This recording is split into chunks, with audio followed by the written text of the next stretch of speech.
Hi guys, and welcome to the Sunderland vs Plymouth match review. Now, who'd have thunk it, Who'd have thunk it that a win against Plymouth would mean so much to me? A win against Plymouth Argyle would mean so much to me, and that is no disrespect to Plymouth at all. But you know, if you follow me on Instagram, you'll see that this morning I was reminiscing over photos with the likes of Julio Walker when I was a kid and stuff like that, and of course the good times there. And the joy that this victory has brought me against Plymouth Argyle, again, no disrespect, it's maddening. It's crazy because it really was a tale of two halves in terms of, you know, I don't want to be too cheesy, but, you know, first half, I feel like we dominated. It was almost a perfect performance. The second half, not only were we not great, but we were absolutely against the referee. And I hate bringing referees into it. I say it all the time. But where that referee come from in the second half, I have no idea. If you follow me on Twitter, then you'll see the kind of questions that I was making on Twitter. But I don't want to put it on YouTube because I might get taken down. But yeah, the first half, and we went unchanged with the lineup against Plymouth. And of course, Plymouth have just recently lost their manager to Preston. And, you know, I've got the standing manager at the moment. And it's still a good side. You know, they've been absolutely wiping the floor with the majority of the league this season. So I expected a really, really tough test, and we did get one. But the first half, we absolutely outclassed him. Again, unchanged.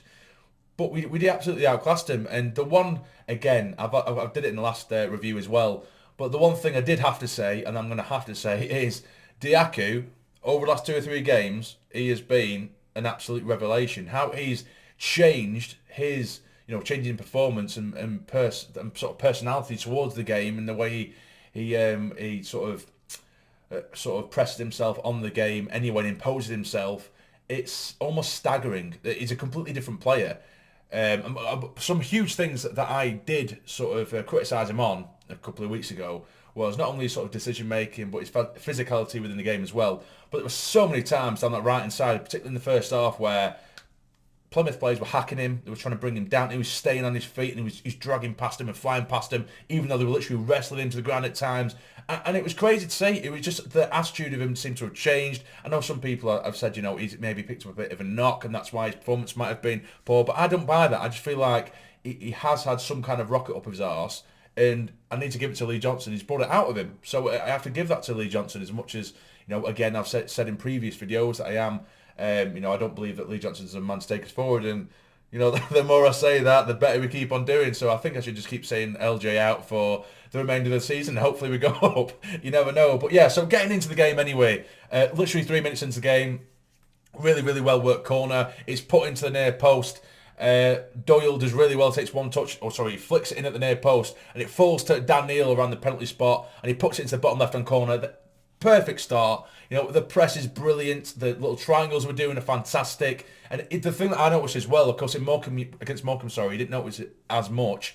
But, you know, going forward, we had the triangles, and, you know, we had players offering, and you always had players available to bring the ball up the pitch. But when they were going down the wings in the first half, we were doubling up on their wingers, and they couldn't get proper balls into the box. And if they did, we were easily dealt with, because we had men and not only marking the players that needed to be marked, but when the ball comes in from the crosser, from the attacker, from the supplier, you've got bodies in front of them, if that makes sense. And a lot of the time the crosses were blocked, so it was just fantastic to see that defensive work was coming into fruition. I really, really like to see that. But then, of course, we got the second goal just as early on. Ball's put into a Broadhead. It was really, really, really good football. Fantastic football. Again from Dietrich. Phenomenal work down that right-hand side. Puts it into Broadhead, who flicks it in. It's a gorgeous little flick to make it 2-0. Then we see how, you know, the remainder of the half, they had little, not even really half chances, just putting balls in the box. But generally, we controlled that first half so well. And it did remind me of the opening 10 games where we were really dominating games, not only possession-wise, but going forward, we looked so slick and composed. And it was really, really good to see. Then the second half, I think this is where the sort of positives end, really. Not even necessarily against us, but the referee just out of nowhere in that second. I couldn't believe what I was seeing. And again, I hate bringing referees into reviews too much because it spoils the game. But out of nowhere, it's as if he just thought, holy shit, yeah, I'm on the big stage here at the stage of Mark. Why didn't I make a nuisance of myself in the first half? Do you know what I mean? Because the first half, it was letting things go. There was sort of little nudges that we were doing to Plymouth players. They were doing shit to us, and he was letting it play. He was letting the game flow. But in the second half, it was unreal. There was a time where Dhannoo, he was bombing straight down the centre, on the edge of the box, just about to pull the trigger, and he was hacked. He must have been 4 or 5 yards away from the ref. Doesn't give anything. There's times where on the sidelines where you can see, you know, when a ball's been pumped out diagonally to like Ross Stewart or Broadhead on the other side of Diaku, who's getting literally hugged, bear hugged by the frigging Plymouth defenders, and they're giving nothing. There was one point where Embleton, who come on in the second half for Lyndon Gooch, he literally, the referee, he got in the way. It actually looked like he was trying to tackle Lyndon Gooch, not Lyndon Gooch, sorry, Embleton. It looked like it was that much in the way, and he was trying to guess where Embleton was going to go, but he kept guessing the wrong way.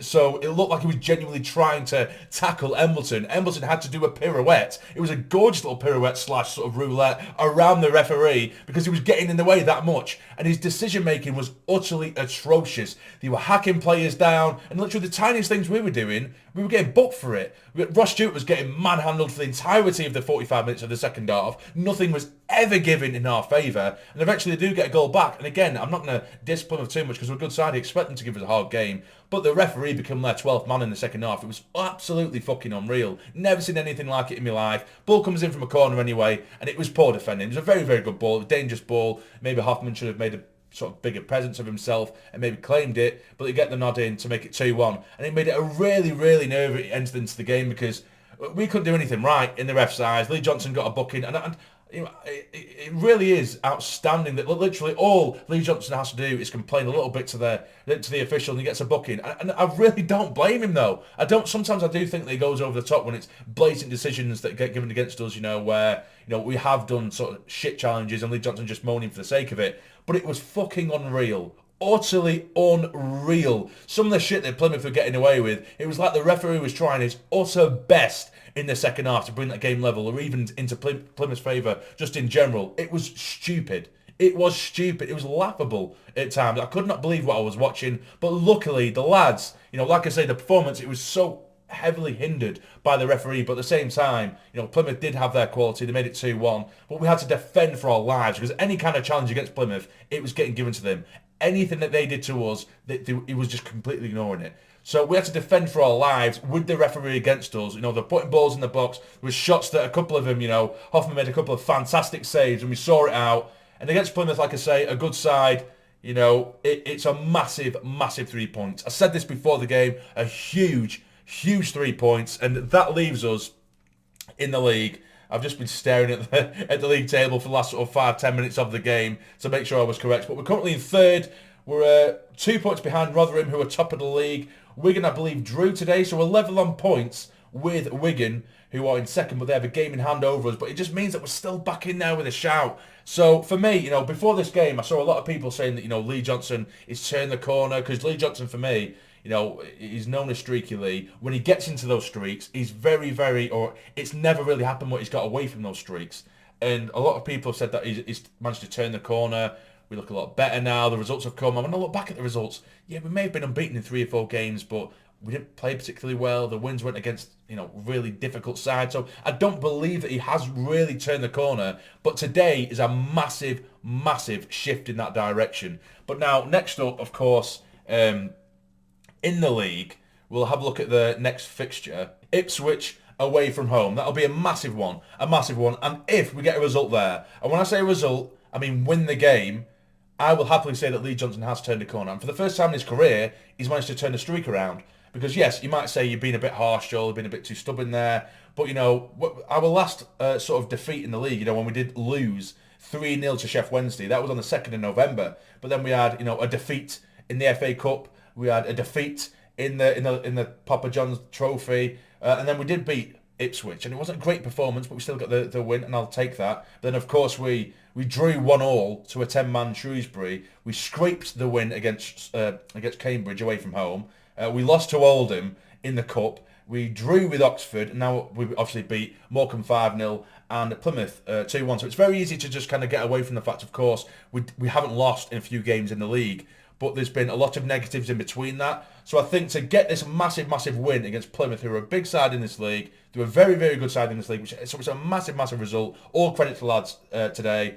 But get that win against Ipswich away from home, and I will happily say that he's turned the tide. I will happily say it. I'll hold my hands up and I will say it. But for now, it's a massive, massive result. Third in the league, absolutely loving it. My man of the match for me today, I think the first half, it's hard, it's difficult. Bailey Wright was very, very good in the first half, but Diaku for me, Yeah, it has to be Jacques. It was absolutely phenomenal in that first half. And it's mad to think that literally a week or two ago I was saying that he wasn't a footballer, but he was absolutely phenomenal. So I'll give it to him. So yeah, 2-1, massive, massive result, and I'm buzzing. What do you guys think? Let me know in the comments down below, and who is your man of the match as well, and your thoughts and everything in general. But if you're new to the channel, subscribe for me. It'd be massively, massively appreciated, and like if you have enjoyed, of course. But for now, you take care and stay jamming.